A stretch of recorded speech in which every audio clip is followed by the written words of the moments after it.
हाँ। ओम श्री गणेशाय नमः। ओम श्री कृष्णाय नमः। ओम श्री रामाय नमः। ओम हनुमंतेवाय नमः। गुरुदेवाय नमः। आज हम लोग श्रीमद् भागवत का स्कंद 1 का अध्याय 15 पांडवों की सामयिक निवृत्ति। तो जब उनको शायद इसमें ये जो है कि भगवान के जाने का जब पता चलता है पांडव लोगों को, तो वो भगवान को के बिना रहना उनके लिए कठिन था, तो वो भी इस जगत को छोड़ने की तैयारी कर लेते हैं। फिर सूत उवाच एवं कृष्ण सखा कृष्णो भ्रातरः राज्ञा विकल्पितः नाना शंकास्पदम रूपम कृष्ण विश्लेषकर्षितः। सूत गोस्वामी जी ने कहा कि भगवान कृष्ण का विख्यात मित्र अर्जुन महाराज युधिष्ठिर की सशंकित जिज्ञासाओं के अतिरिक्त भी कृष्ण के वियोग की प्रबल अनुभूति के कारण शोक संतप्त था। तो अर्जुन जो है वो तो शोक संतप्त थे ही, और जब युधिष्ठिर महाराज और बाकी भाइयों को भी पता चला तब वो भी शोक से पूरी तरह से वो हो गए। तो शोकेन शुष्यत वदना हर्त सरोज हत प्रभा विभुम तम एव अनुस्मरम न अशक्नोत प्रतिभाषितुम।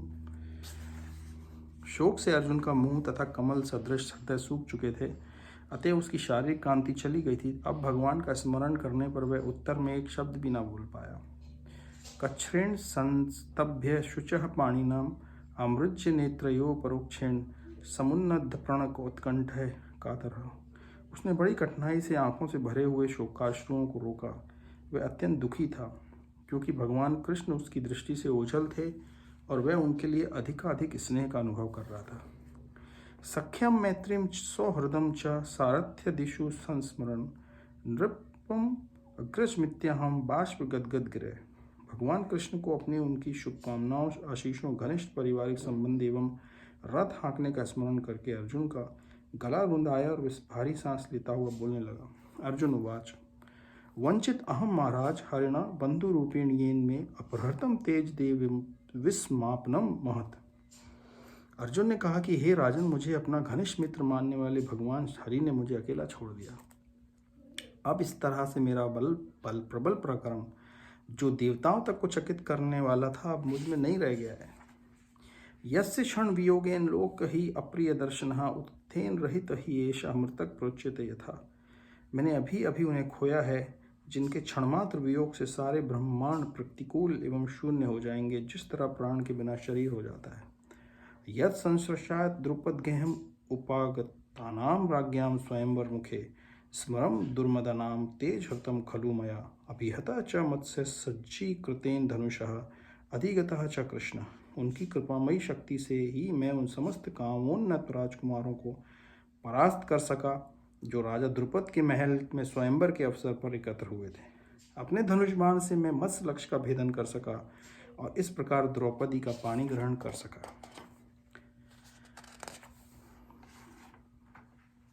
यत्सोनिधो अहम औषभ खांडवम अग्ने आदाम इंद्रम च स अमरगणम तरसा विचित्र लब्धा सभा मया कृताद्भुत शिल्प मया दिग्धव्य अहरण प्रतया बलिम अवधवरेते। चूंकि वे मेरे निकट थे, अतः मेरे लिए अत्यंत कौशल पूर्वक स्वर्ग के शक्तिशाली राजा इंद्रदेव को उनके देव पार्षदों सहित जीत पाना संभव हो सका, और इस तरह अग्निदेव खांडव वन को विनष्ट कर सके। उन्हीं की कृपा से मय नामक असुर को जलते हुए खांडव वन में से बचाया जा सका। इस तरह हम अत्यंत आश्चर्यमयी शिल्प कला वाले सभा भवन का निर्माण कर सके, जहाँ राष्ट्रीय यज्ञ के समय सारे राजकुमार एकत्र हो सके और आपको आदर प्रदान कर सके। अर्जुन जी जो है, देखा जाए यहाँ पे तो अब वो सब बता रहे हैं जो जो उनके साथ हुआ, और भगवान ने किस तरह से उनकी सदैव सहायता की हर क्षण क्षण पे। और अर्जुन की क्या बात है, अगर हम लोग अपने जीवन को भी देखें, अगर हम लोग भी, अगर हम भले ही भक्ति में मार्ग में ना हो, हमारी चेतना भक्ति मार्ग में उतनी उन्नत ना भी हो, तो भी अगर हम अपने जीवन के पीछे जाके देखें, अपने जीवन में परिस्थितियों को, हम तो हमें हमें हमें ऐसी कई अवसर मिल जाएंगे जहाँ पे हमें लगेगा कि हमारे जीवन को चलाने वाले प्रभु ही हैं। प्रभु की कृपा से ही हम लोगों का जीवन आगे चलता आया है। या फिर वो कोई बहुत गहन बीमारी में की चपेट में आ जाना, उससे उबर आना, या कोई आर्थिक शारीरिक समस्या से उबर पाना, या फिर कोई ऐसी समस्या आ जाना जिससे हम या हमारे बंधु बांधव ऐसी अवस्था में आ गए कि लगता था कि कुछ निकल पाना कठिन होगा। लेकिन हम देखते हैं कि पीछे जाके अपने जीवन को कि ऐसा लगता है जैसे कहीं सहायता मिली हुई है हमें हर क्षण क्षण में। हर किसी के जीवन में होगा, ऐसा कहवाना बहुत कठिन है कि कोई व्यक्ति यही बोले कि हमारे पुरुषार्थ से ही सब कुछ हमको मिल गया। तो यहाँ पे जो है ना, मतलब अर्जुन जो बता रहे हैं वो तो बता ही रहे हैं कि किस तरह से भगवान ने हमें खांडव वन में जलने से बचाया, किस तरह से हमने इंद्रप्रस्थ की स्थापना की। वो एक प्रकार से वन था, वहाँ कुछ भी नहीं था। किस तरह से हमारे हर एक क्षण में भगवान ने हमारी रक्षा की। द्रौपदी के स्वयंवर में जो राजाओं की उन्मत्त राजाओं से जब मैं जीत पाया द्रौपदी जी को, या द्रौपदी जी के बारे में भी अगर विचार किया जाए तो उनकी जो चीरहरण का दृश्य है जिसमें वो असहाय सी हो गई वो पूरी तरह से। और तो उस संदर्भ में मैं एक चिंतन कर रहा था पिछले कुछ 1-2 दिन से। तो उसमें एक बात, द्रौपदी का भी चीरहरण का एक विषय आया और रावण ने जैसे सीता जी का हरण किया था, तो एक चेतना में एक बात समझ में आई कि हालांकि ये विषय से थोड़ा सा हटके है, लेकिन मैंने कहा चलो इस पे थोड़ा चर्चा करें कि जो जीवन में ऐश्वर्य होता है वो भले ही धन हो, आरोग्य हो, संपत्ति हो, सुख शांति हो, जो कुछ भी भौतिक जगत में जो कुछ है, तो कहीं ऐसा क्यों होता है कि कहीं किसी किसी को बहुत कम होता है, किसी किसी को बहुत ज़्यादा होता है। और तो मैं रामायण पढ़ रहा था, तो रामायण में वो दृश्य आता है कि रावण जो है देवी को, माता को हरण करके ले जा रहा है और वो उनके केश को पकड़े हुए है और वो दुख में है और रो रही हैं। और इसी तरह का दृश्य द्रौपदी के संदर्भ में भी आता है जब ये दुशासन ने द्रौपदी जी का चीरहरण किया। तो ऐसा चिंतन में आया कि जो व्यक्ति स्त्री का सम्मान कर देता है इस तरह से, उसका मतलब देवी का, वो तो देवी हैं, द्रौपदी जी देवी हैं, माता सीता देवी हैं, और जगत की वैसे देखा जाए तो सारी स्त्रियां मूर्ति हैं देवी की। तो जो स्त्रियों के प्रति अपराध करते हैं, जैसे उसमें वो आए कि वो पूर्व जन्म में किया हो या इस जन्म में किया हो, तो ऐसे व्यक्तियों कभी स्त्रियों का अपराध उस तरह से नहीं करना चाहिए। उनके प्रति बलपूर्वक शारीरिक वेदना देना या उनके बालों का खींच देना, या ऐसा करने वाले जो होते हैं उनको उसी वक्त उनकी आयु और उनकी संपत्ति क्षीण हो जाती है, जैसे रावण की हो गई और जैसे दुशासन की हो गई और दुर्योधन की हो गई और सारे महाभारत में सारे कौरवों की हो गई और रावण के सारे राक्षस कुल की हो गई। तो हमारे ये दोनों शास्त्र हमको ये एक बात बता रहे हैं कि स्त्रियों के प्रति अपराध नहीं करना चाहिए। शारीरिक रूप से तो करना ही नहीं चाहिए और मानसिक और वाचिक रूप से भी नहीं करना चाहिए। जहाँ स्त्रियों के प्रति दुराचार होगा वहाँ पे माता लक्ष्मी की कृपा नहीं रह पाएगी, लक्ष्मी जी की कृपा नहीं होगी। इसलिए अगर आप देखें भी ज़्यादातर देश ऐसे या ज़्यादातर जगहें ऐसी जहाँ पे स्त्रियों का बहुत तिरस्कार होता है वो ज़्यादा संपन्न नहीं है संपन्न हो। और जहाँ होंगे भी संपन्न तो उनकी संपन्नता अल्प आयु वाली रही हुई होगी। तो ये एक विचार चिंतन में आया कि हमारे शास्त्र हमें इस तरफ की इंगित कर रहे हैं। जैसे रावण ने जैसे ही माता का हरण किया वैसे ही ब्रह्मा जी ने कहा कि बस रावण अब आयु तुम्हारी क्षीण हो गई, खत्म हो गए, यहाँ से तुम काम हो गया। ब्रह्मा जी ने यही बोला, बस काम अपना काम हो गया। देवताओं ने बोला काम हो गया।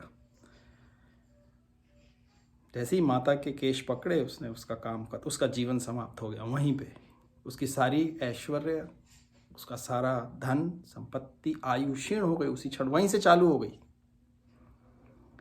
और जैसी कौरवों ने भी जैसे ही द्रौपदी के अगेंस्ट ये अत्याचार किया, ये कृत्य किया, उन सब की आयु क्षीण हो गई, वहीं समाप्त हो गया, सब चालू हो गया वहीं से। तो ये एक हमारी चेतना में, और सभी खासकर पुरुष वर्गों को ये समझना चाहिए कि अपने जो माताएं बहनें और अपने परिवार में जो स्त्रियां हैं उनके प्रति हमें बड़ा आदर भाव रखना चाहिए, उनको प्रेम से रखना चाहिए। अगर संपत्ति बढ़ानी है, सुख शांति बढ़ानी है, तो भले ही हम भक्ति कर रहे हैं, भक्ति करते करते भी हमें सांसारिक दृष्टि से अपने घर में स्त्रियों को प्रसन्न रखना चाहिए, अपनी बेटियों को, अपनी माँ को। ऐसा नहीं कि बेटों को नहीं रखना चाहिए, बेटों को भी रखना चाहिए, लेकिन बेटों को सिखाना चाहिए कि अगर तुम्हें सुख शांति संपत्ति चाहिए जगत में तो उनको प्रसन्न रखना चाहिए, कोशिश करना चाहिए। इसका ये मतलब नहीं कि हम उनसे दबे होकर रहना चाहिए, ऐसा कुछ नहीं है, लेकिन हमारे मानस में उनके प्रति दुर्भावनाएं नहीं होना चाहिए स्त्रियों के प्रति। ये हमारे शास्त्र हमें इनडायरेक्टली बता रहे हैं और ये विदित है पूरा। उनने जो किया और आज की जो जनरेशन्स यही करती आ रही तो भुगतती हैं, तकलीफ झेलती हैं। स्त्रियां जहाँ सुख सुखी से नहीं रहेंगी वहाँ लक्ष्मी भी सुखी से नहीं रहती हैं। तो जबकि आप देखो अमेरिका इतना संपन्न है, अमेरिका में स्त्रियां प्रसन्न रहती हैं, खुश रहती हैं। यहाँ पे तकलीफ़ें नहीं होती हैं स्त्रियों को उतनी जितनी कि दूसरे देशों में होती हैं। तो वही मैं इस बात पे भी थोड़ा प्रकाश डालना चाह रहा था कि और भी ऐसी कई कथाएं होंगी जहाँ भी स्त्रियों के प्रति अपराध होते हैं, वहाँ पे दरिद्रता, दुख होता है। हम जिसके भी अभी होगा, अभी नहीं करता होगा, हो सकता है पूर्व जन्म में किया होगा। इस कारण से वो इस जन्म में दुख भोग रहे हैं, दरिद्रता भोग रहे हैं। और भी कारण हो सकते हैं, ऐसा नहीं है कि केवल यही एक कारण होगा। दरिद्रता के और भी कारण होते हैं। चोरी करना भी एक कारण होता है। स्वर्ण की चोरी करना एक बड़ा महापातक है। तो वो भी एक कारण है। तो ये सब चीज़ों को बचना चाहिए। अपने बच्चों को, हमको लड़कों को खासकर समझाना चाहिए कि बेटा अपनी पत्नियों को अच्छे से रखो, अपने बच्चों को अच्छे से रखो, क्योंकि इसके हमको दिखते नहीं हैं ये परिणाम, कोई लिंक नहीं करता है, लेकिन होते हैं। और जिसको बोलते हैं ना कि एग्जाम्पल से उसको हम देख सकते हैं, समझ सकते हैं, अपने चेतना से देख सकते हैं, विवेक से सोच के देख सकते हैं कि हाँ ये बात कई जगह लागू होती है। और इसका ये कतई मतलब नहीं है कि अपनी स्त्रियों को बहुत ज़्यादा फ्रीडम देने से हमारे कल्चर का या हमारी उसका हनन होता है, ऐसा नहीं है। दोनों चीज़ों का सामंजस्य हो सकता है। तो यत् तेजसं नृपशिरः अघंग्रिम अहन मखर्तम आर्य अनुजः तव गजायुत सत्यवीर्य तेन अहरत प्रमथनाथ मखाय भूपयत मोचितः तत् अनियन बलिम अध्वरे। 10,000 हाथियों की शक्ति रखने वाले आपके छोटे भाई ने भगवान की ही कृपा से कुछ जरासंध का वध किया, जिनकी पाद पूजा अनेक राजाओं द्वारा की जाती थी। सारे राजा जरासंध के महाभैरव यज्ञ में बलि चढ़ाए जाने के लिए लाए गए थे, किंतु उनको छुड़ा दिया गया। बाद में उन्होंने आपका आधिपत्य स्वीकार किया। जरासंध का यहाँ पे आया, जिनने जो अपने आप में बहुत बलशाली राजा था और बलि चढ़ाने के लिए वो कई सारे राजाओं को पकड़ के लाया था। और वहाँ पे हमको ये कथा आती है कि जरासंध को किस तरह से भगवान ने और भीष्म ने उसको मारा, भगवान की कृपा से। नहीं तो वो जरासंध ऐसा था कि उसको मरता ही नहीं था। मल्ल युद्ध में तो उसको पराजित करना बड़ा कठिन काम था भीम के लिए भी, लेकिन भगवान ने उसको युक्ति बताई और उस युक्ति से वो फिर मारा गया। पत्न्या तव अधिमुख भक्त महाभिषेक श्लाघिष्ट चारु कबरम कित्वे सभायाम स्पृष्टम विकीर्य पद्यो पतिश अश्रुमुख्यः यह तत् स्त्री कृत हतीश विमुक्त केशा। उन्होंने ही उन दुष्टों की पत्नियों के बाल खोल दिए जिन्होंने आपकी द्रौपदी महारानी की उस चोटी को खोलने का दुस्साहस किया था, जो महान राजसूय यज्ञ अनुष्ठान के अवसर पर सुंदर संग से ढंग से सजाई तथा पवित्र की गई थी। उस समय वे अपनी आंखों में आंसू भरकर भगवान कृष्ण के चरणों में गिर पड़ी थी। यही हमने भी डिस्कस किया कि भगवान ने कैसे द्रौपदी को बचाया। तो भगवान ने क्षण क्षण में हर एक स्टेप के ऊपर इन लोगों को बचाया और सबको बचाते हैं जो भगवान के आश्रित होते हैं। लोग ऐसा सोचते हैं कि मैं तो भगवान की पूजा करता हूँ, मैं तो करता रहता था, फिर मेरे साथ ऐसा दुख क्यों आया, मेरे साथ क्यों। ये एक बड़ा विषय है चर्चा का बहुत सारे लोगों में ना, कि ये समझ में नहीं आता है कि भगवान की भक्ति करनी चाहिए या नहीं करनी चाहिए। क्योंकि भगवान की भक्ति करते करते देखते हैं कि बड़े दुष्ट दुराचारी लोग बड़े प्रसन्न और खुश रहते हैं सांसारिक रूप से, और जो सज्जन लोग होते हैं, जो भक्त जो होते हैं, उसमें से कई लोग बड़े परेशान रहते हैं, दुखी रहते हैं। तो इसमें जो है ना, दो बातें हैं कि अगर हम ऐसे लोगों को देखें कि जो भक्ति करते हैं और दुख में हैं, सांसारिक दृष्टि से दुख में, जो मान लो कोई शारीरिक दुख भी हो या कोई आर्थिक दुख हो, लेकिन अगर वो सच्ची भक्ति करते हैं तो ये जरूर है, अगर उन भक्तों से आप जाके पूछेंगे कि आप दुखी हैं, तो वो अंदर से बड़े आनंदित रहते हैं। वो जो भक्ति करता है उसको, जिसको बोला जाए ना कि जो रियल थिंग है, जो रियल धन है, जो रियल संपत्ति है, जो एक्चुअल संपत्ति है, वो होती है उनके पास। और जो सांसारिक दुख भोग रहे होते हैं वो भगवान, ऐसा नहीं है कि भगवान ने दिए हुए होते हैं उनको। व्यक्ति यही बोलता है ना, भगवान ने मेरे को ये तकलीफ दे दी, ये दुख दे दिया। वो इस बात को जानते हैं भक्त लोग कि ये मेरे किसी पूर्व जन्म का कोई दुख है जो निकल रहा है, मेरा कोई पाप आदि कर्म है, पातक है, जो इस दुख के माध्यम से निकल रहा है। लेकिन क्योंकि भगवान की भक्ति मुझे प्राप्त है, इसीलिए भगवान की कृपा तो है, कि भगवान की कृपा के बिना भगवान की भक्ति का मिलना असंभव है। क्यों? क्योंकि 700-800 करोड़ लोग हैं दुनिया में, और इतने लोगों में सच्ची भक्ति करने वाले, भगवान का सच में स्मरण मनन करने वाले कितने लोग होंगे? ज़्यादा लोग नहीं होते, वो ज़्यादा नहीं है, नंबर्स में कम ही। दिखने में तो लगता है कि बहुत कुछ रिचुअल कर रहे हैं बहुत सारे लोग, लेकिन वो रिचुअलिस्टिक भक्ति जो है वो सच्ची भक्ति नहीं कहा जाएगी। भक्ति, उस भक्ति का मतलब वो भक्ति की बात नहीं कर रहे हैं हम यहाँ पे। भक्ति की बात वो कर रहे हैं जहाँ पे मन से भगवान के प्रति प्रेम, आदर, प्यार व्यक्ति को अंदर से उत्पन्न हो जाए और सतत उसको उसमें आनंद आने लगे उस भक्ति को करने में। तब इसका मतलब ये है कि भगवान ने स्वयं उसको, अपने आप को उसको दे दिया।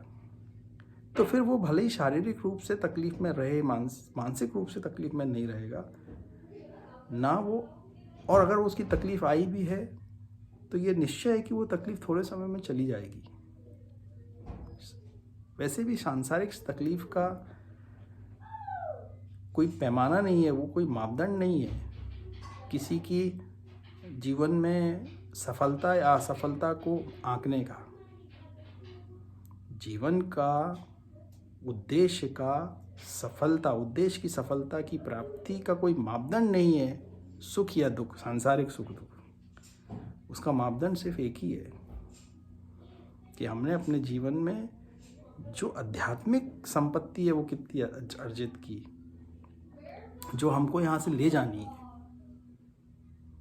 संपत्ति तो वो है ना जो हम कमाते हैं या जो हमें ले जाएंगे हम यहाँ से अपने शरीर के छोड़ने के बाद।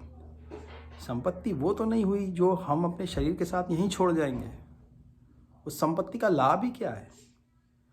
जो संपत्ति कोई और आपके जाने के बाद कोई और उपभोग करेगा, या जिसका उपभोग आपने किया या नहीं किया। आप कितने धन और जितने भी जिनको दिखते हैं संसार में संपन्न लोग बहुत, आप देख लीजिए, आध्यात्मिक शांति से तो बिल्कुल वंचित रहते हैं। वो जो दिव्य आनंद है, जो रियल सुख है, सारे सुख होने के बावजूद उनको कोई शांति नहीं होती है।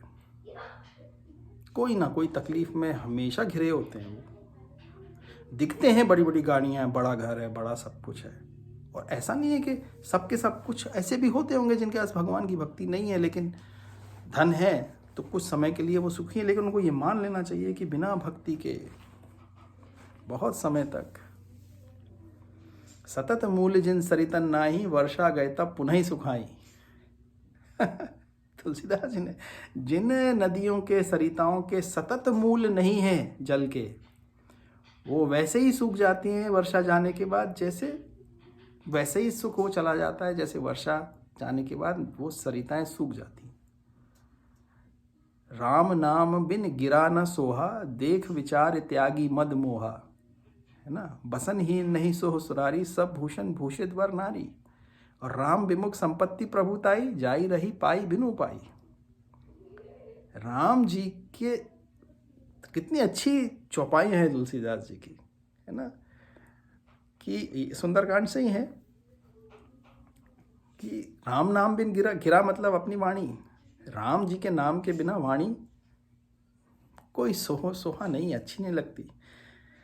राम नाम बिन गिरा ना सोहा, देख विचार त्याग मद मोह। देखो, आप विचार करो, मद मोह त्याग करके ये विचार करें कि राम नाम बिन गिरा ना सो, देख विचार त्यागी मद। बसनहीन नहीं सोह सुरारी, जैसे सब भूषण भूषित वर नारी। एक स्त्री जिसको बिना कपड़े के सिर्फ जेवरों से ढांक दिया जाए, अच्छी नहीं लगेगी। और राम जी के विमुख, राम विमुख संपत्ति प्रभुताई। आपने अगर राम जी की बिना कृपा माने हुई संपत्ति प्राप्त कर भी लही तो जाई रही पाई बिनु पाई, जैसे वैसे ही चली जाती है जैसे कभी मिली ही नहीं थी उस संपत्ति का कोई। और सजल मूल जिन सरितन नाई, वर्षा गए तब पुनः ही सुखाई। ये जो है ना, कितनी बड़ी बात तुलसीदास जी ने बोली है कि सब कुछ आपके पास है सांसारिक रूप से, लेकिन ये चीज़ नहीं है। अगर भगवान का नाम नहीं है तो वाणी में कोई आप मधुरता, वाणी का कोई मतलब ही नहीं है, गूंगा होने के समान है। अगर शरीर के ऊपर पतला सा कपड़ा भी नहीं है तो बहुत बड़े बड़े जेवरों की कोई वैल्यू नहीं है, कोई मूल नहीं है। वो स्त्री अच्छी नहीं लगेगी। और उसके पास संसार की संपत्ति जेवर ना भी हो, लेकिन ढकने के लिए एक कपड़ा हो तो सुंदर स्त्री सुंदर ही लगेगी। सादगी में भी सुंदरता होगी उसकी। तो अगर तो संपत्ति मिल गई है प्रारब्धवश, लेकिन भगवान का आधार नहीं है, तो उसका कोई स्टेबिलिटी नहीं है, उसकी कोई स्टेबिलिटी नहीं है। उसको वो आती है और चली जाती है। यही उनका कहने का आशय है। लेकिन जिनके पास सांसारिक संपत्ति है, भगवान की कृपा भी है, भगवान की वो है, तो वो तो सोने में सुहागा है, अच्छी बात ही है, क्योंकि आप संपत्ति का सदुपयोग कर पाएंगे आपकी अपनी विवेक से। और जिसके पास संपत्ति ना हो, लेकिन अगर भगवान की कृपा हो, भक्ति हो, प्रेम हो भगवान के प्रति, तो वो मन से आनंदित तो रहेगा ही रहेगा। वो ये नहीं मानेगा कि कोई कमी है, क्योंकि संतोष की देवी उसके पास है ना। तो ये बड़े बड़े पांडव जो योद्धा हैं, बड़े बड़े, ये भगवान की हर बात का धन्यवाद मान रहे हैं। इनसे किसी का कोई कंपैरिजन ही नहीं है, तुलना नहीं है। ये ऐसे बड़े बड़े योद्धा हैं जो इनकी बात कर रहे हैं, पांडव लोग। भीष्म पितामह जो है खुद अपने आप कितने बड़े योद्धा थे, लेकिन भगवान की उन्हीं ने कहा ना, भगवान श्री कृष्ण के जब उनके यहाँ पे राजसूय यज्ञ हुआ इंद्रप्रस्थ बनाने के बाद, तो सबने पूछा ना कि सबसे अग्रिम पूजा किसकी की जाए। तो भीष्म पितामह ने कहा कि मैं तो भगवान श्री कृष्ण के अलावा और किसी को देखता नहीं जिनकी अग्रिम पूजा होनी चाहिए। तो बहुत सारे उनके जितने दुश्मन थे वो सब बहुत बढ़ चढ़ के बोलने लगे कि भगवान को अपशब्द कहने लगे कि वो तो इसके वो नहीं है, और भी यहाँ बड़े बड़े लोग हैं जिनकी पूजा हो सकती। जबकि भगवान ने स्वयं अपने लिए क्या कार्य लिया हुआ था वहाँ पे। जितने ऋषि मुनि और जो लोग आने वाले थे उनके पैर को धोने का भगवान। तो भगवान की कितनी महानता है। वो भगवान को नहीं मालूम कि वो भगवान है, भगवान को तो मालूम है ना वो भगवान है। यहाँ के सबके राजाओं के भी राजा हैं वो, लेकिन अपने लिए क्या कार्य रखा उनने, कितनी महानता है उनकी है। वो नहीं चाहते कि कोई जाने भी कि मैं भगवान हूँ यहाँ पे, लेकिन भीष्म पितामह जानते थे। और जिनको भगवान बता देते हैं उनको पता चल जाता है, और वो तो भगवान की वहाँ अग्रिम पूजा हुई है ना। तो इतने बड़े बड़े योद्धा जब अपने आप को हर चीज़ का, अपना जो कुछ उनने प्राप्त किया जीवन में, जो कुछ मिला उसको भगवान को श्रेय दे रहे हैं, तो हम लोगों को क्यों नहीं देना चाहिए ना। हम लोगों को अपने जीवन में हर चीज़ का श्रेय भगवान को क्यों नहीं देना चाहिए। हर अच्छी चीज़ का श्रेय, दुख का श्रेय नहीं। हमको हर चीज़ जो सुख से प्राप्त से हुई है, सुख जिससे सुख प्राप्त हो रहा है, भले ही वो धन हो, भले ही वो शांति हो, सुख हो, बच्चे हो, घर बार हो, जो कुछ भी हो, और अध्यात्म के स्तर में भक्ति हो, ये सब कुछ भगवान की कृपा से मिला हुआ है। इसलिए हमको हमेशा भगवान का धन्यवाद करना चाहिए, उनका स्मरण करके कि आपका धन्यवाद प्रभु कि आपने हमको ये इतना कुछ प्रदान किया है, और आप करते रहते हैं हमेशा। और इसका मैं कोई वो नहीं, मैं कोई इसका डिजर्विंग कैंडिडेट नहीं हूँ। ये आपकी है तो की कृपा ही है बस, क्योंकि मैं अपने अंदर कोई ऐसे गुण देखता ही नहीं हूँ जिसके लिए मैं डिज़र्व करता हूँ ऐसा कुछ। बोल नहीं सकता कि मेरे से बहुत बड़े बड़े ऊंचे ऊंचे लोग बैठे हुए हैं, मेरे पास तो ऐसी कोई संपत्ति नहीं है, साधन संपत्ति नहीं है, भक्ति भी नहीं है।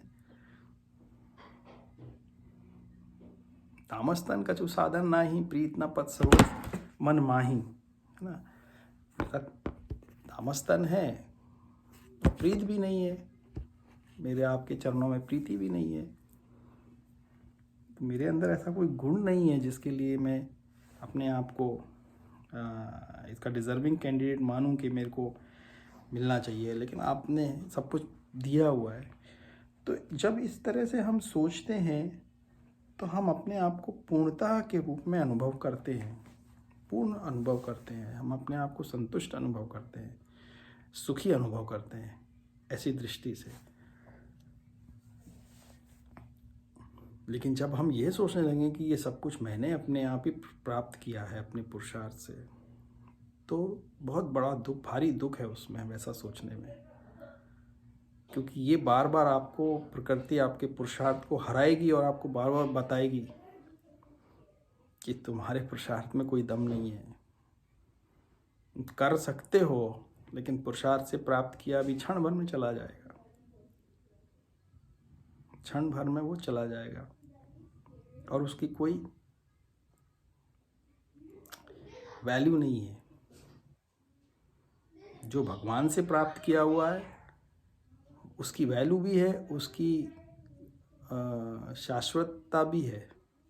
लेकिन जो भगवान से प्राप्त नहीं हुआ है, जिसको हम नहीं मान रहे, वैसे तो सब कुछ भगवान से प्राप्त हुआ है, लेकिन जिसको हम नहीं मान रहे भगवान से प्राप्त हुआ है, तो फिर इसका मतलब वो आप भगवान को उसका श्रेय नहीं दे रहे हो, तो वो उसकी कोई शाश्वतता नहीं है। वो भगवान से प्राप्त वस्तु की शाश्वतता है। तो इसीलिए जब ये मान रहे हैं तो हमें भी मानना चाहिए इस तरह से कि हमको अपने जीवन में, और देखना चाहिए कि हमने अपने जीवन में कहाँ कहाँ क्या क्या प्राप्त किया है।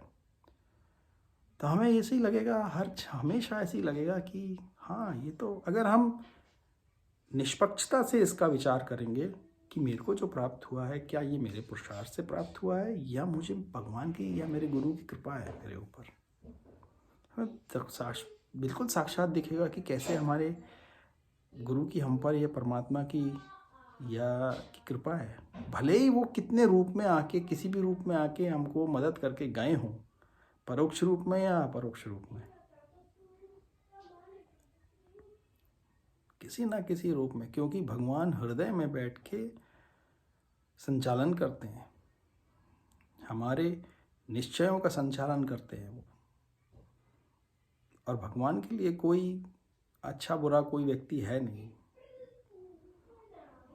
रावण जब मारीच को बोल रहा था कि आप मृग बन जाओ, माया मृग बन के सीता जी के सामने जाके उनको मोहित करने की कोशिश करो,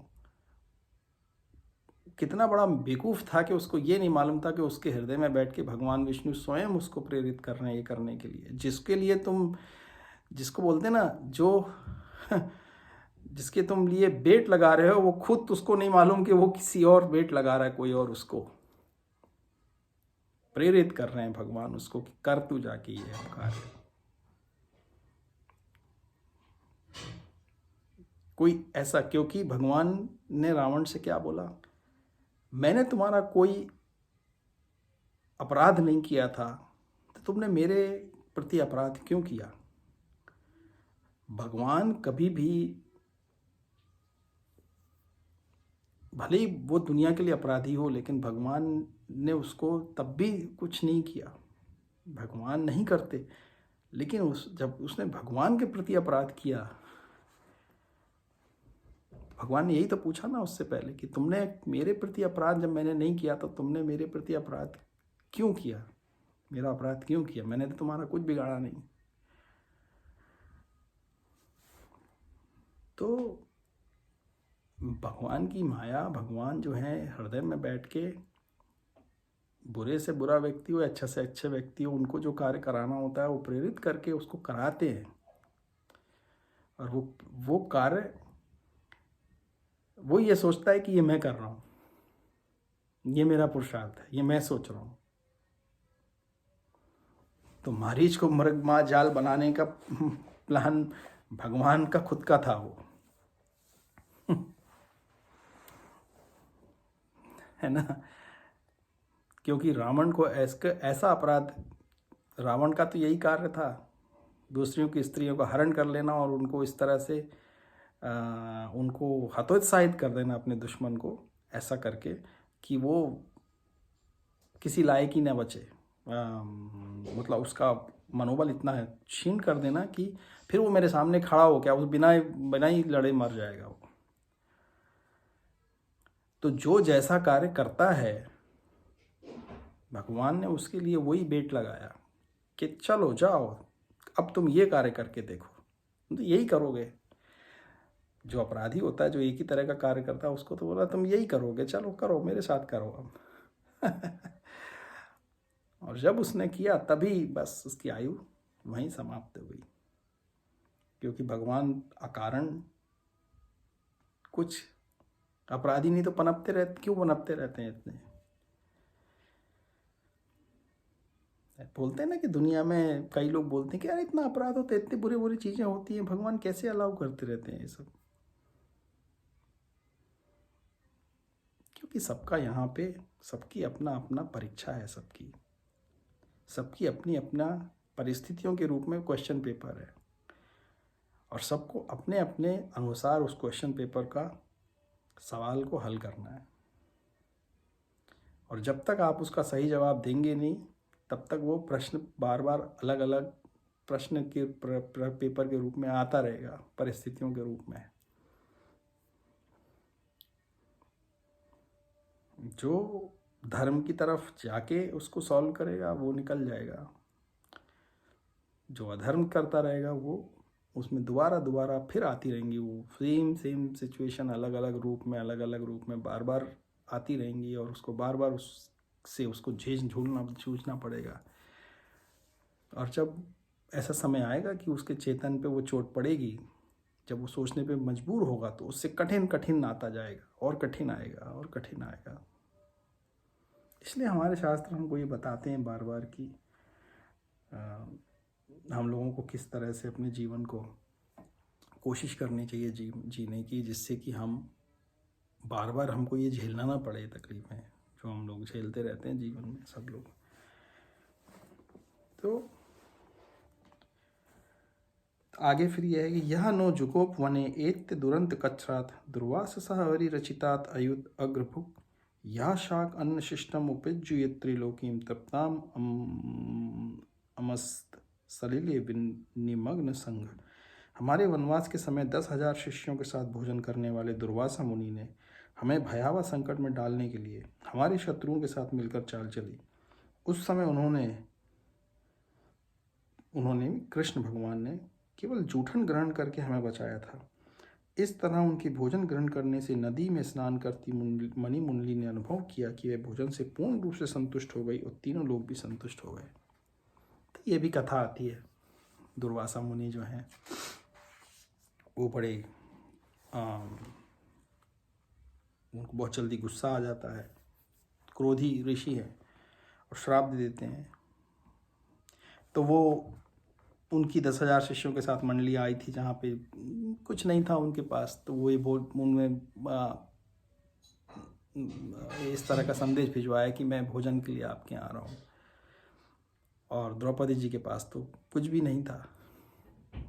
तो जब कृष्ण जी भी वहाँ होते हैं, तो एक ही भगवान श्री कृष्ण आते हैं, तुरंत बोलते हैं मेरे को भूख लगी है, आप मेरे को वहाँ भोजन दो भोजन दो।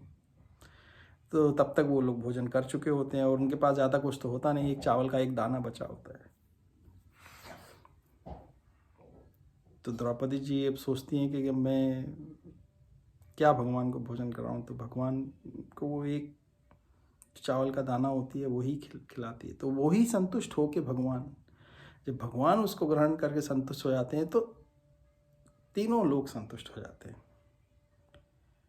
दुर्वासा ऋषि को ऐसा लगता है कि जैसे पेट भर गया, अब कुछ भूख नहीं है, कि सारे ऋषियों के सहित, तो वो चले जाते हैं, वो आते ही नहीं है। तो यही उसमें कथा है कि किस तरह से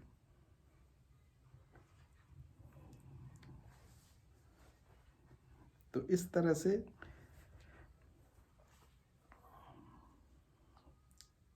इस कथा से ये भी पता चलता है ना कि भगवान सर्वत्र हैं। भगवान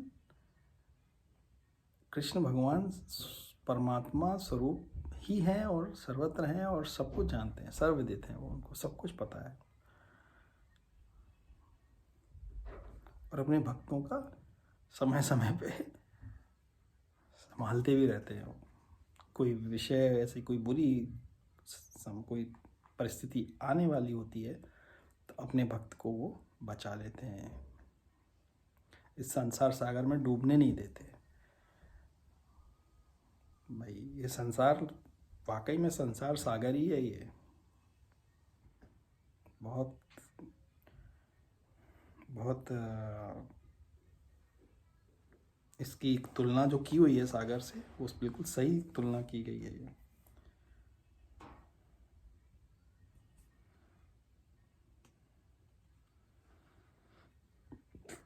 तो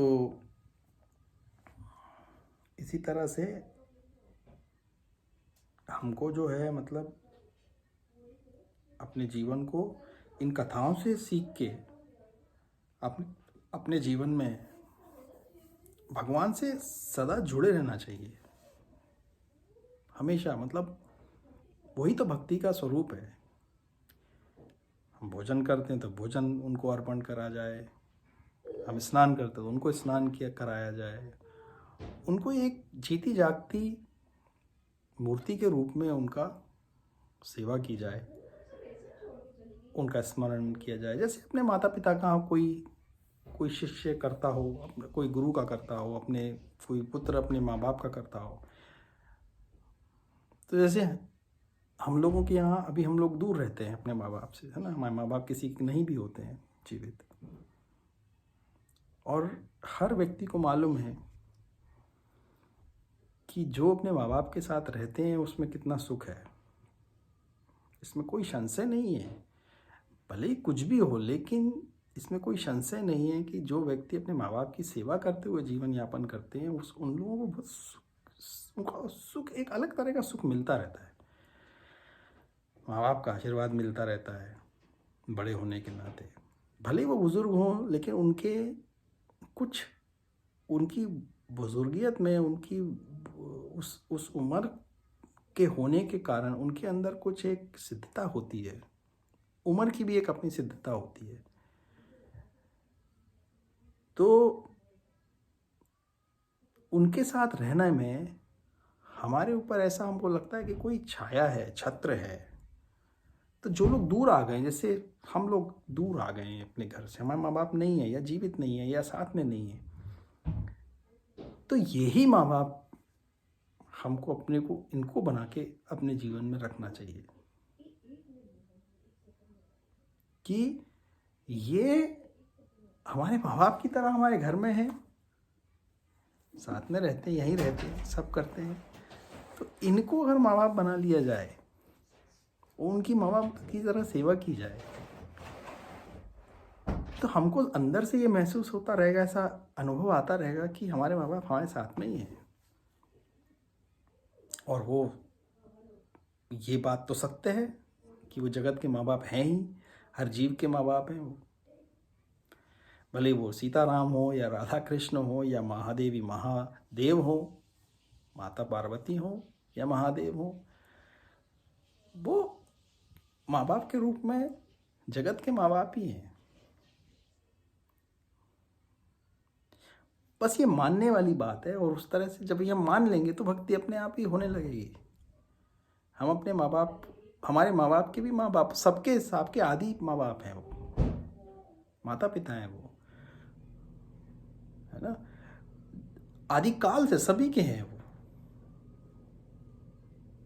तो वो भी सत्यता तो वही है। तो हम कभी उनसे दूर नहीं रहेंगे, हमको कभी उनकी कमी नहीं खलेगी कि नहीं है मेरे माँ बाप, या वो मेरे साथ नहीं है, या उनका साया मेरे ऊपर नहीं है। सदा मिलता रहेगा, अनुभव में सदा मिलता रहेगा कि नहीं वो हैं, तो उनकी कृपा है। तो भले ही मूर्ति के रूप में या एक फ़ोटो के रूप में रखे हुए, लेकिन आप उनको फ़ोटो मानेंगे तो फ़ोटो ही है। लेकिन अगर हम उनको माँ बाप मान के उनकी सेवा करेंगे तो वो फिर फ़ोटो नहीं है। वो ये हमारे चेतन के ऊपर ही निर्भर करता है कि हम उनको कितना मानते हैं, हमारे अंदर की गहराई कितनी है, हम कितना गहरा जाते हैं, कितने गहरे तक मानते हैं। ना मानने वाले तो अपने साक्षात माँ बाप को नहीं मानते, फ़ोटो से भी बदतर ही मानते हैं, नहीं मानने वाले। और मानने वाले तो फ़ोटो को भी माँ बाप मान लेते हैं, है ना। तो ये हमारे चेतन पे निर्भर करता है। ये चेतन ही निर्धारित करेगा कि हमको उसका जो मिलना है, कृपा मिलनी है, वो हमारी कितनी चेतनता की, हमारा जो भाव है, कितना हमारा भाव गहरा है उस चीज़ के लिए, उसके अनुसार ही मिलेगा। जैसे कर्माबाई जो थी, कर्माबाई की कथा है, भगवान जगन्नाथ को आज भी कर्माबाई की खिचड़ी चढ़ती है जगन्नाथ भगवान को। कर्माबाई जो थी वो 18 साल की उम्र में अपना देह त्याग कर देती हैं। जब जो उनके माता पिता जो थे वो भगवान, उनके पिता जो थे भगवान के का भोग लगा के भगवान की पूजा पाठ करते थे। तो जो छोटी थी कर्माबाई, वो ऐसे तो राजस्थान के अलवर ज़िले में उनका जन्म हुआ था। भक्तमाल के अंदर उनकी कथा आती है। तो वो जब छोटी थी तो उनके पिता एक बार चले जाते हैं कहीं, उनके माता पिता तो बाहर जाते हैं, तो उनको बोल जाते हैं कि आप भगवान को भोग लगा देना। तो वो छोटी रहती तो समझ में नहीं आती क्या करें, तो वो फिर खिचड़ी बना के भगवान को भोग लगाती हैं। देखती हैं भगवान तो खा नहीं रहे, लेकिन उनके चेतनता में ये था कि नहीं, भगवान ग्रहण करते हैं। तो बहुत देर तक बैठी रही, बोले आप नहीं खाओगे तो मैं कैसे खाऊंगी, भगवान तो खाते ही नहीं। फिर बहुत जतन करती हैं, बोलती अच्छा हो सकता है मैंने गीत गा के भगवान को आदर से नहीं बोला, वो करती हैं, मैंने पर्दा नहीं डाला तो वो भी करती हैं, सब करती हैं, बहुत कुछ जतन करती हैं, लेकिन वो खाती ही नहीं। तो फिर वो उनको लगता है कि अब आप नहीं खाओगे तो मैं भी नहीं खाऊंगी, मर जाऊंगी ऐसे ही। मतलब उस बच्ची का, उनका जो चेतन का जो गहनता थी वो इतनी ज़्यादा थी कि उनने भगवान को अपने स्वरूप में ही माना कि वो जीवित देह हैं वो, और उनके नहीं खाने के बिना मैं भी नहीं खा सकती। उनका प्रेम उतना है उनसे। तब साक्षात जगन्नाथ भगवान वहाँ आके ग्रहण करते हैं उनकी खिचड़ी, और फिर हर दिन आते हैं। और भगवान जगन्नाथ जो हैं अपने जगन्नाथपुरी जो है, पुरी में भगवान का, उस मूर्ति में से दोपहर के वक्त गायब हो जाते थे। कर्माबाई जो हैं फिर बाद में वहाँ से आ जाती हैं पुरी क्षेत्र, जिसको पुरुषोत्तम क्षेत्र बोलते हैं, वहाँ आके अपने रहने लगती हैं वहीं पे और भगवान की सेवा करती हैं। तो भगवान हमेशा हर दिन कर्माबाई के यहाँ की, और उनकी खिचड़ी खाने के लिए, अब कर्माबाई क्या करती थी, सुबह सुबह उठ जाती थी वो, और भगवान सुबह सुबह आ जाते थे बालक रूप में, तो और उनको खिलाती थी वो खिचड़ी। तो उनका कोई नियम नहीं था, ऐसा नहीं कि उनको बस ये चिंता रहती कि वो बालक आ जाएगा, मेरे को उसको खिलाना है। तो ऐसा नहीं कि नहाना है, धोना है, ये करना है, वो करना है, सब कुछ नहीं। अपना उठे फटाफट बनाना चालू किया, और बना के वो भगवान को भोग लगाती थी। भगवान आके खाते थे, जगन्नाथ भगवान, और सुबह सुबह आ जाते थे वो। और ये अभी की कथा है, ज़्यादा पुरानी कथा नहीं है। फिर एक दिन कोई महात्मा आ जाते हैं उनके यहाँ पे, महात्मा देखते हैं कि ये क्या कर रही है। तो महात्मा को तो वो खीर भगवान की वो मूर्ति दिखती थी कि मूर्ति को खिला रही है ये, क्योंकि कर्माबाई को वो साक्षात जगन्नाथ ही दिखते थे।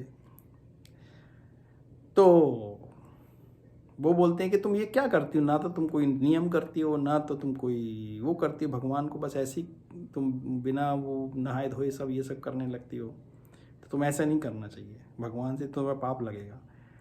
तो तुम्हें पहले नहाना चाहिए, उठना चाहिए, धोना चाहिए, ये करना चाहिए, वहाँ जाना चाहिए, फिर भगवान के लिए अच्छे से फिर सब बर्तन वर्तन धो के फिर अच्छे से खिचड़ी बनानी चाहिए, फिर उसके बाद भोग लगाना चाहिए। अब वो ये सब करते करते तो दिन का आधा दिन निकल जाता था उनको, और फिर भगवान आ जाते थे और भगवान रोते रहते थे खीर के लिए, खिचड़ी के लिए, मेरे को खिचड़ी दो, खिचड़ी दो। तो बोलती अभी बना रही हूँ, मैं ये कर रही हूँ, मैं वो कर रही हूँ।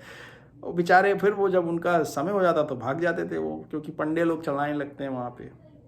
तो फिर तीनों भाई बहन चले जाते थे, बलराम, सुभद्रा और कृष्ण जी वापस चले जाते थे। तो भगवान नाराज़ हो जाते हैं, भगवान भोजन करना ही बंद कर देते हैं। तो पंडे लोगों को पता चलता है कि अरे ये तो, तब भगवान उनको बताते हैं पंडों को कि ऐसा ऐसा है। तो फिर वो बोलते हैं कि उनको उस संत को बोलो कि वापस जाके समझाए कि नहीं, ये सब भगवान के लिए उनको करने की आवश्यकता नहीं है। तो फिर वो जो है, तब उनको समझ में आता है कि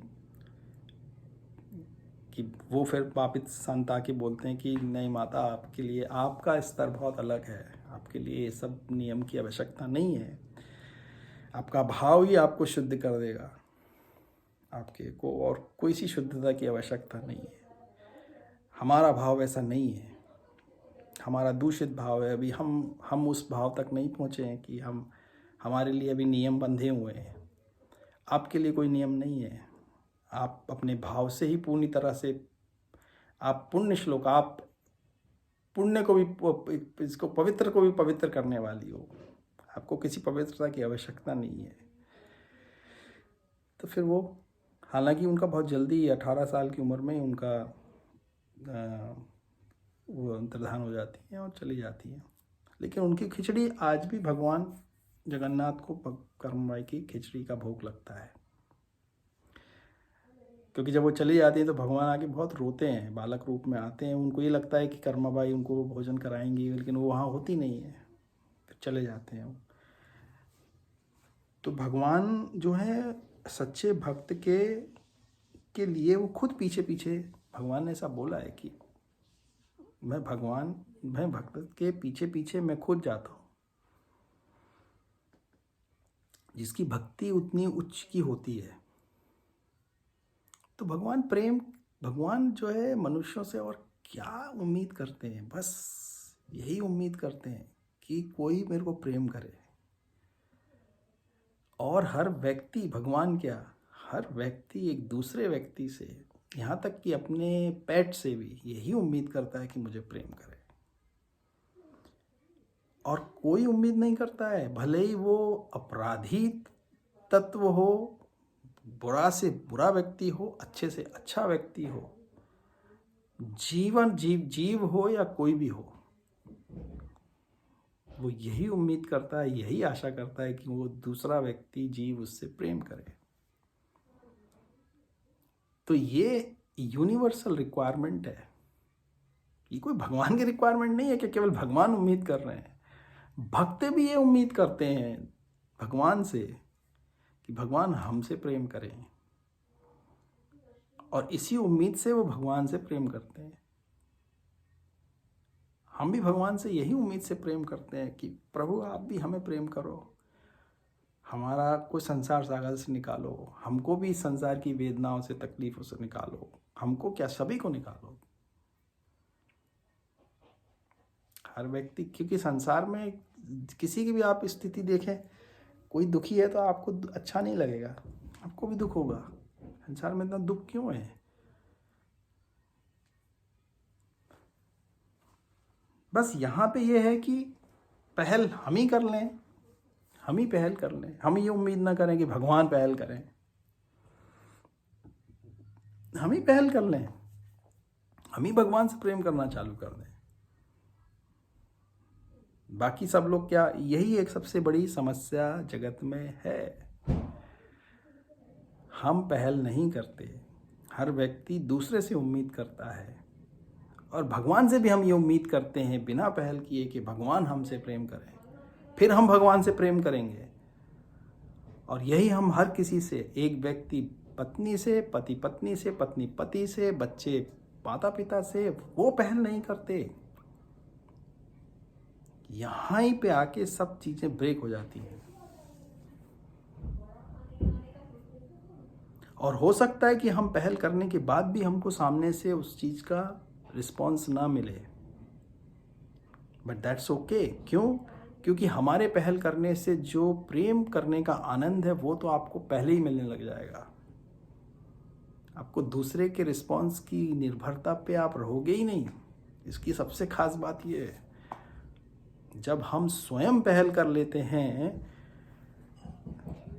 अगर कोई व्यक्ति किसी स्त्री से भी प्रेम करता है और पहल करता है वो, और भले ही वो स्त्री उसको प्रेम ना भी करती हो, लेकिन अगर उसको उस स्त्री के अंदर उसके विचारों में इतना सुख मिलता है तो उसके विचारों में आनंद में ही मजे लेगा है, वो आनंदित रहेगा। वो उसको उसके शरीर की आवश्यकता नहीं है।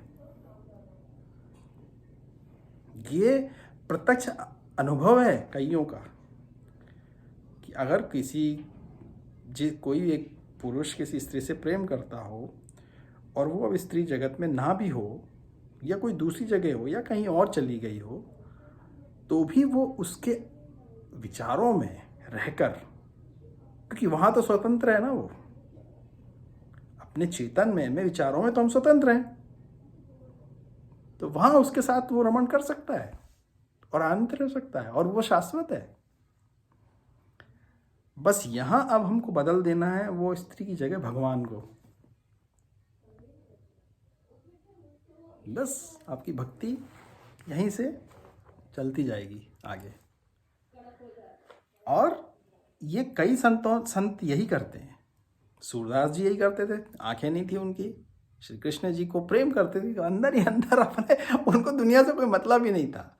बालक कृष्ण जो है उनके अंदर रहते थे, और उनकी जो चेष्टाएं होती थी वो उनके साथ खेलते थे, खिलाते थे उनको, उनके साथ इतना, उनके साथ पूरी लीला अंदर भगवान के बाल रूप के साथ उनकी लीला हमेशा रहती थी, और साक्षात भगवान उस लीला में वहां रहते थे।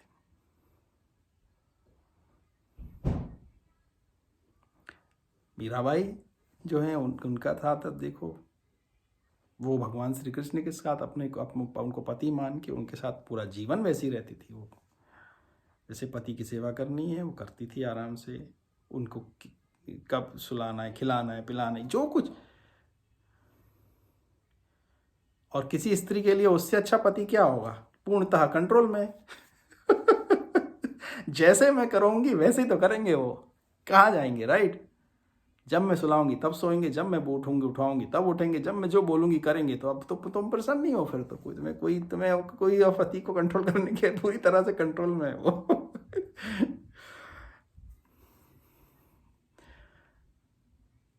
तो ऐसे, या कर्माबाई का ले लो, अपने बालक रूप में भगवान को भोजन कराती रहती थी। ये इनकी भक्ति का एक मापदंड है ये। फिर ऐसे भक्त को सुख दुख से कोई मतलब ही नहीं रहता, कोई मतलब नहीं रहता।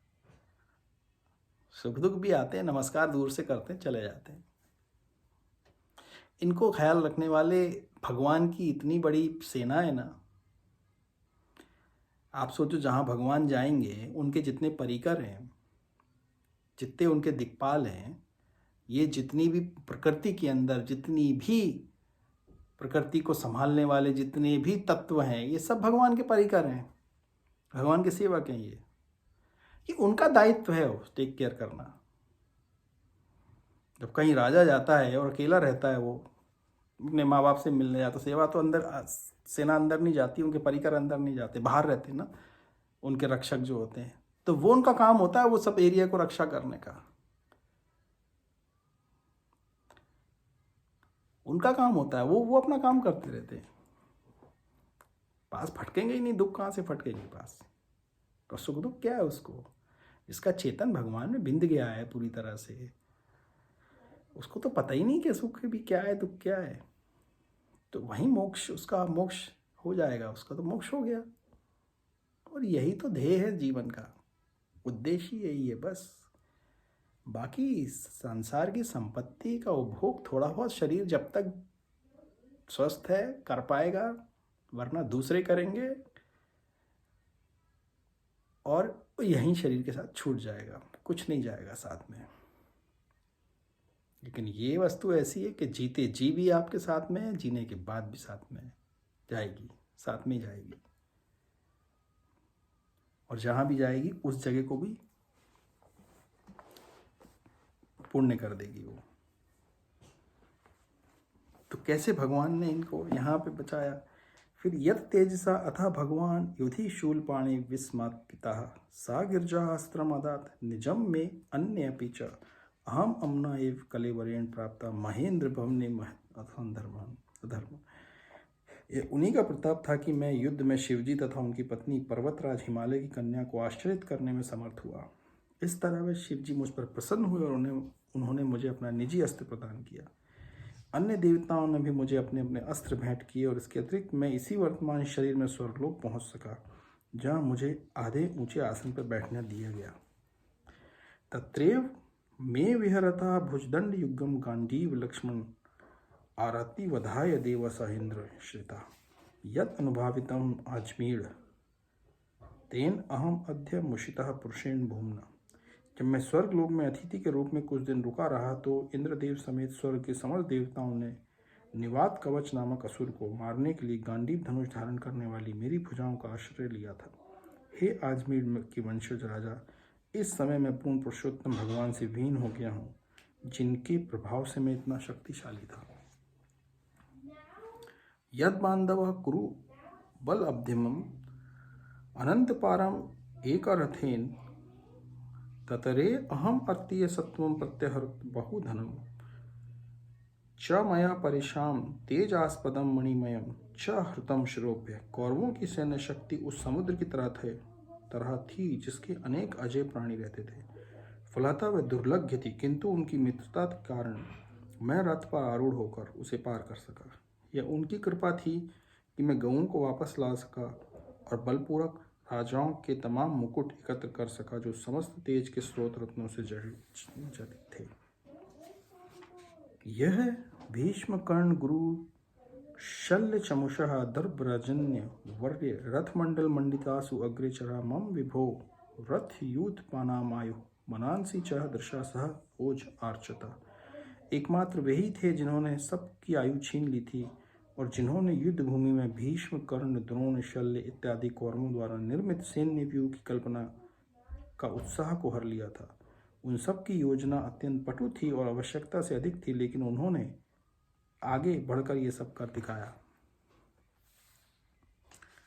यत् तोषो महाप्राणी हितम गुरु भीष्म कर्ण नृप्त त्रिगृतः शल्य सैंधव बाल्हीक आद्य अस्त्राणि अमोघ महिमानि निरूपितानि न उस्पृशु नरहरिदासम एव असुराणी। भीष्म द्रोण कर्ण भूरिश्रवा सुशर्मा शल्य जयद्रथ तथा बहाली जैसे बड़े बड़े सेनापतियों ने अपने अपने अचूक हथियार मुझ पर चलाए, लेकिन भगवान कृष्ण की कृपा से वे सब मेरा बाल बांका न कर सके। इसी प्रकार भगवान नृसिंह देव के परम भक्त प्रहलाद महाराज असुरों द्वारा प्रत्युक्त समस्त शस्त्र अस्त्रों से अप्रभावित रहे। तो ये बताना क्या चाह रहे हैं यहाँ पे कि हर चीज वही अपने बता रहे हैं भगवान की कृपा कितनी है, कितनी कृपा भगवान की उनके ऊपर। और फिर उन्होंने प्रहलाद जी का उदाहरण दिया कि प्रहलाद जी निशस्त्र कोई प्रयास ही नहीं करते थे, वो उससे भगवान की भक्ति करते रहे। उनके पिता तो पूरे जगत के राजा थे उस वक्त, चारों सब 14 भवनों के, लेकिन वो उस अपने पुत्र का एक बाल भी बांका नहीं कर सके, अपने पुत्र प्रहलाद का, जबकि वो बालक ही थे। वो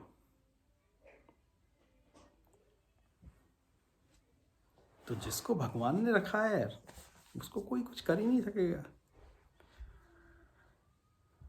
और उसकी गुण क्या था प्रहलाद का? भक्ति, बस मात्र भक्ति, बस भक्ति करते थे भगवान की और कुछ नहीं करते थे वो, जबकि वो असुरों के वंश में ही थे, असुरों के वंश में उत्पन्न हुए थे। तो यही कहने का मतलब है कि भक्ति ऐसी चीज है जो व्यक्ति को उसको परम पद प्रदान कर सकती है। अपनी भक्ति को हमें मनुष्य रूप में आए तो अपनी भक्ति को प्रगाढ़ करते रहना चाहिए, बस ये प्रयत्न करना चाहिए। इसमें विश्वास रख के, अपने शास्त्रों में विश्वास रख के कि ये हमको बताए गए हैं, तो हमको उसको रीइन्वेंट करने की कोई आवश्यकता नहीं है। ये सब जो कुछ बताया गया है इसको फिर से, इसके ऊपर ट्रस्ट इसके ऊपर अविश्वास करके अपना समय बर्बाद करने की आवश्यकता नहीं है कि ये भी प्रयास कर लो वो भी कर लो, क्योंकि उतना व्यक्ति के पास जीवन में समय ही नहीं होता। अगर पुरुषार्थ के ऊपर ही व्यक्ति को मोक्ष की प्राप्ति हो सकती तो भगवान इतना कम समय आयु नहीं देता मनुष्य को, खासकर कलयुग में। सतयुग में तो चलो फिर भी आप 10 गुना कर लो, 1000 गुना कर लो यहाँ से, तो भी नहीं संभव है। भगवान ने कुछ सोच के ही इतनी अल्पायु में मनुष्य को उसके उद्देश्य की पूर्ति के लिए इतना समय दिया है, तो इसका कोई शॉर्टकट तो होगा ही होगा कि इतना हार्डवर्क करने की आवश्यकता नहीं होनी चाहिए। इसमें कोई युक्ति तो होगी होगी, बस वो यही युक्ति है कि अपने चेतन को भगवान में लगाया जाए ज़्यादा से ज़्यादा, और अपने जीवन के हर कार्य को उसी से प्रेरित होकर करें, और उसी से उसी हर कार्य को तो करते हुए, भगवान का स्मरण करते हुए कार्य करने से बस यही है, यही जीवन को जी के यहाँ से चले जाना है बस। चलो यहीं थोड़ा विश्राम कर देते हैं आज। ओम श्री गुरुभ्यो नमः।